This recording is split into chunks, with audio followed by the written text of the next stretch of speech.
Today I would like to talk about Kundalini awakening, Shaktipat versus glandular activation. There's a lot of confusion. People think that they cultivate energy or Shakti, some energy. There's complete confusion about these things, a lot of speculation and no actual clarity about the subject. It is so because people have glimpses of spiritual experience, or they have some kind of induced by intoxication drugs or some forced voluntary spiritual practices,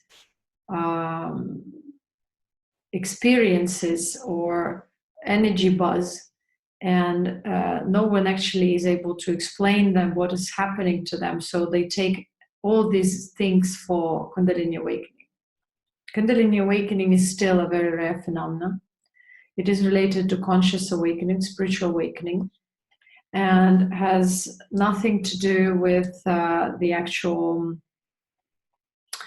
I would say, with any kind of energy buzz or energy rush. So Kundalini awakening is expansion of one's awareness into subtler realms of self-being.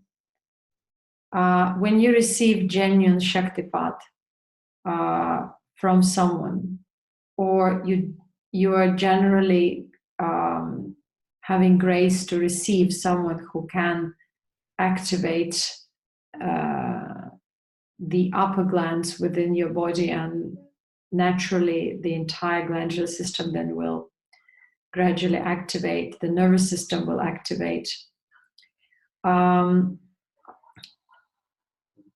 You still have no understanding of what spiritual awakening is. So Shaktipat is a grace. Shaktipat is an ability to actually manifest the opportunity for self to meet someone who can help you break through in this world, in this life, through your own illusions, through the self-created illusionary reality. So it is an ability or a maturity, readiness to actually embark on the right path. So before the awakening, there has to be grace. So this is the ultimate, the higher self blessing or Shaktipat. Now, because Shakti is a consciousness, Shiva is awareness, they go hand in hand. One is the unmanifested, not manifested, and one is manifested on multidimensional level. So when we talk about awakening of own consciousness and becoming more and more aware of own subtle dimensions of self, we're talking about actual Kundalini awakening. But how can you know whether this Kundalini awakening, say, is true or not? Because this link, if you met someone who activated your, who awoke or turned your consciousness within, and it expanded and activated the upper glands, the connection between your body and the higher intelligence. So you are able to experience constant peace, contentment, but it means that you have established this connection with the ultimate reality, with the equanimous being of self beyond the gross emotional reality. Now, this connection is growing more and more. What does it mean? It means that how evolution is happening. It means that you're refining self more and more through the absorption, through the equanimous state of self, and you realize that that is the ultimate, and you see all the transitory aspects of self. And this way you realize that the activation of the nervous system, the glandular system, and actually this all happens because of the activation of the subtle body or the conscious aspect of self. you realize that only glandular system activation or some kind of partial movements in the body is not everything. You realize that the full activation is a gradual process, but what awakens is actually your individual consciousness expands. The awareness into the deeper, subtler being of self takes place, and your subtle body kind of activates or awakens with itself. And it means that the entire glandular system and nervous system, the entire body and everything starts restructuring, reshaping. So in other words, in Siddha Tantra, it's known as alchemical process of transformation.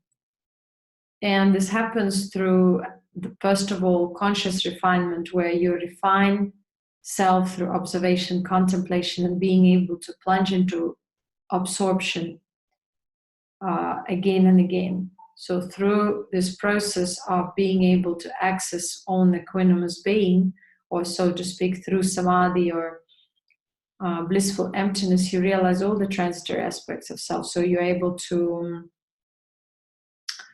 refine them, to understand their roots, to see the roots of own incarnation here at this particular time and space and so on. And you realize that you're living in this illusion, self-created illusion, that your perception matters and results in your understanding of the reality. So you start refining these all transitory aspects. And more realize that you are actually that equanimous, blissful being. Because while you're refining self, you're able to stay longer and longer in the in stillness and equanimity. And the stillness and equanimity cultivates inner radiance, kind of strengthens your subtle spiritual body, light body. And you're able to gradually enlighten your body as well. But before we really go into that, we have to be ready to work for a long time to refine ourselves, because the process of refinement is the most complicated, and it requires a lot of guidance, a lot of kind of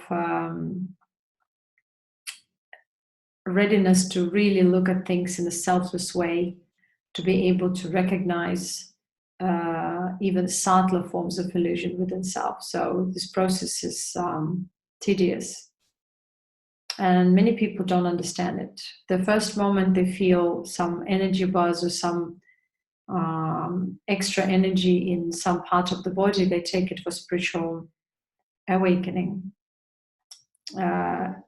There is another side of it that many people confuse occult and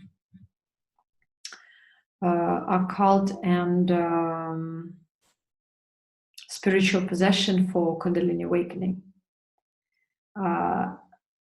because they feel there is some other presence within their body or some movement or something like that.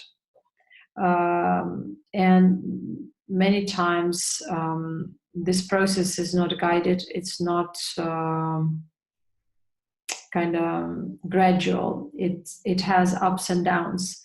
Kundalini awakening, conscious awakening, doesn't need to be necessarily painful, but if there are some ancestral karmic points or some deep programs within self, occult influence or one's own occult entanglement, so it will impede the process and push one to, first of all, refine these areas to realize the root causes of all these things before one transcends further. So that's why this is not for everyone. It's quite a difficult path, and many people tried and many people perished. Yet, and many people resorted to the occult because it empowered them. It empowered them in an artificial way. So they couldn't cultivate their own light and their own power. And they resorted to the use of the occult means, the use of entities and spirits and various energy forms to gain recognition, power, and so on. But this path is the path of refinement, where you refine these subtler inclinations, desires to become something, to gain something, to gain recognition, fame, to indulge into something, because you understand that this is the path of disillusionment, a transcendence, where you learn about own illusion and its roots and gradually transcend it within yourself, dissolve it within the space of equanimous self. And this is the path of evolution and true spirituality. And it's so simple yet so difficult, because our current minds are very complex and they always like to complicate things. Something simple, selfless is difficult to grasp. And it's a paradox of life. But this is this time and space, and we are to learn from it and to understand how it operates through within ourselves, and how our personal illusion overlaps the collective illusion, and how we continue living in this illusion and spreading this illusion further. So true Kundalini awakening is extremely rare, because, and the actual Kundalini awakening or some kind of energy activation is not difficult to get. You just have to a little bit overstimulate your brain with some binaural beats or some exercises or drugs or too much dancing or sexual activities. But it's not permanent. It's just some glimpses, because equanimous being is our ultimate, is our natural awareness, is our natural being. So we are veiled and we are not able to perceive it all the time. But if we try a little bit, we can, and this can create some response, so we can become a little bit more aware of our subtle body. But there's no integration in that. There's no integration of awareness in the body and knowledge about how our body comes into existence, how it operates, how the illusion operates through our body. And that's why we're not able to really experience yoga in the long run, or yoga is not our being. You cannot practice yoga. Yoga is not about exercises. It's about being. And yoga is the absorption into the absorption and the connection, balanced connection between the body and the consciousness, which is pretty much the same. It's just self, which is appearing on multidimensional level, and the gross level is one of its dimensions. So, but there has to be balance between an awareness of all the subtler and grosser aspects of self. That if there is no awareness, there's no integration, there is no yoga. So you can't practice yoga, you can only be yoga. You can't practice samadhi or meditation, you can only be meditation or samadhi. So this point, most of the people don't realize, and they pursue some kind of techniques, voluntary movements, exercises, which in fact have come to existence only in later medieval times. Original yoga or yoga has never been about exhausting exercises. It has been about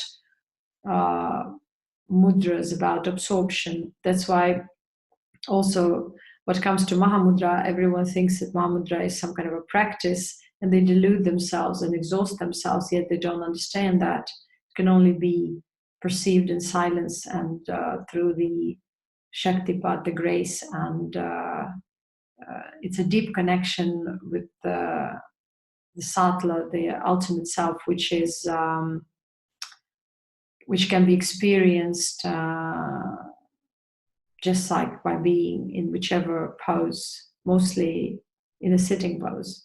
So the great symbol of self is the activated and the cultivated light within, or the activated light body within the subtle body, which starts enlightening the physical one. And this is kind of empty. That's what's called blissful emptiness in some schools, and space-like being, because for the illusionary reality is kind of empty. It doesn't give or subtract anything from it, yet it may nourish it. And this connection is called the Kundalini activation, awakening, and refinement. Because Kundalini awakening can so much mislead, can even lead to hallucinations and insanity, because people sometimes look for backdoor solutions. So they stimulate upper glands in an improper way, through drugs, through some ritualistic dances or some other practices. And so they open the back door, but it doesn't lead anywhere. It just stops right there and then. The body doesn't refine, because there's no refinement of consciousness. So the process kind of becomes stagnant, and certain experiences could be there, but they're not going anywhere because they're transitory anyways. Whether it's physical experience or spiritual experience, if it's just an experience, it's of a transitory nature.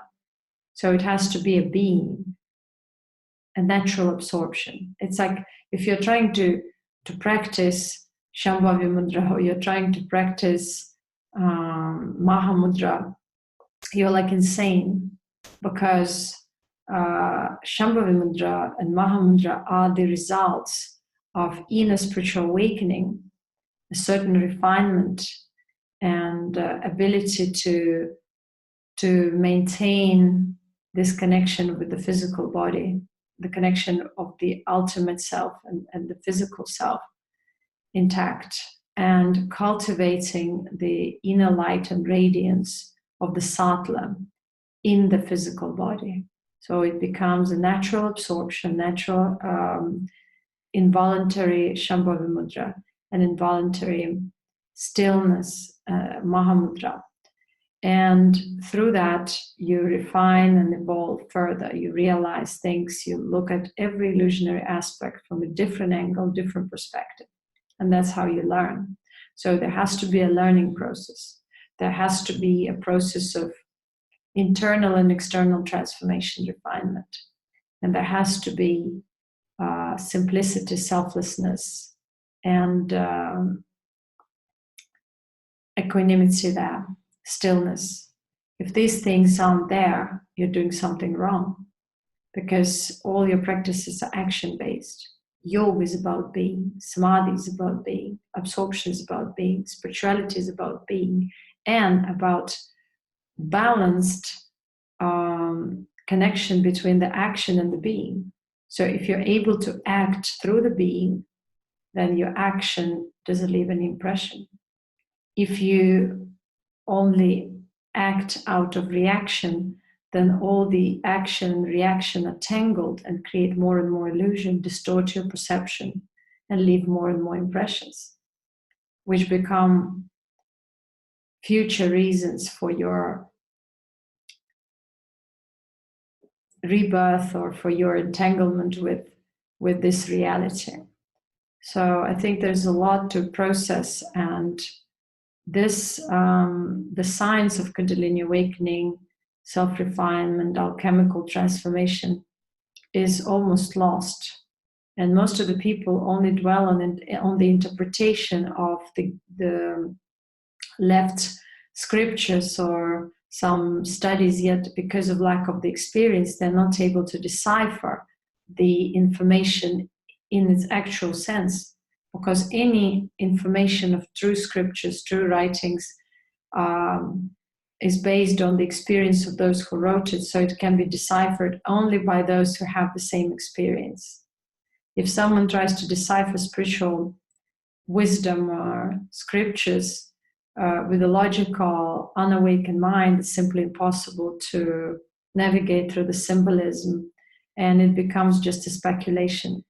And that's why most of the people have misinterpreted yoga, misinterpreted Siddha messages, misinterpreted all kinds of fields and angles of yoga simply because they had partial or not complete experience, or they only imagined or hoped to have that experience.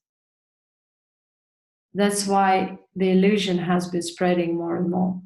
And most of us are a part of spreading this illusion, because we try to become something, to proclaim something before we are established in the equanimous self-being, before we are able to perceive the absorption, before we are able to understand what true meditation is. We only hope and rush and are ambitious about practicing something, doing something new, pursuing something new, every time new. Our addictive personality, our pretty much incurable narcissism only leads to desire to pursue more and more, to pursue something long, to pursue something under a new name, some new concept, or newly interpreted concept. Yet the truth is so simple and it's always accessible, but we are not able to access it because we're so much engrossed into the complexity of our mind, which wants to do, to achieve, and to enrich self, or to have some kind of a goal why we do it. The spiritual evolution doesn't have any goal, because it's the evolution is only from the point of view of the refinement and disillusionment. Like you're trying to disillusion yourself, refine, and get back actually to your original natural state of being, your natural awareness. Dwell in your natural awareness instead of constantly pursuing illusionary things. So this is the point of spiritual evolution. Otherwise, it's our natural equanimous being is always there, like space which is holding everything within it. So we are to understand why certain waves arise in our space and create illusion within ourselves, the misinterpretation, veiled perception. That's the path to enlightenment.